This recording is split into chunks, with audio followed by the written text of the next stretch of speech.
తిరుపతి జిల్లా చంద్రగిరి మండలంలో గజరాజు గజగజలాడిస్తున్నాడు. గత కొంతకాలంగా ఈ ప్రాంతంలో ఒంటరి ఏనుగు వీర విహారం చేస్తూ గ్రామస్తులకు కంటి మీద కునుకు లేకుండా చేస్తోంది. ముఖ్యంగా ఎల్లంపల్లి, కూచువారిపల్లె గ్రామాల్లో ఈ ఏనుగు సంచారం తీవ్ర కలకలం రేపుతోంది.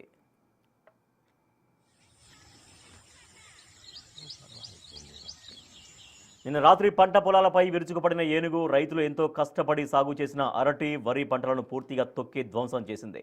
కేవలం పంటలనే కాకుండా పొలాల వద్ద ఉన్న విద్యుత్ మోటార్లను చిన్నాభిన్నం చేయడంతో పాటు ఫెన్సింగ్ రాళ్లను కూడా పగలగొట్టింది.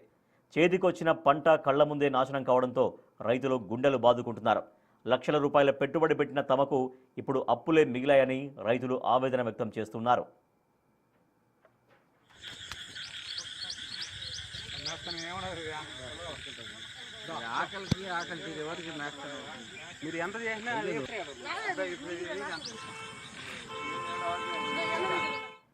ఏనుగు ఎప్పుడు ఎటువైపు నుంచి దాడి చేస్తుందో తెలియక గ్రామస్తులు ప్రాణభయంతో వణికిపోతున్నారు. అటవీశాఖ అధికారులు వెంటనే క్షేత్రస్థాయిలోకి వచ్చి ఆ ఒంటరి ఏనుగును అడవిలోకి మళ్లించాలని, తమ ప్రాణాలకు ఆస్తులకు రక్షణ కల్పించాలని స్థానికులు డిమాండ్ చేస్తున్నారు.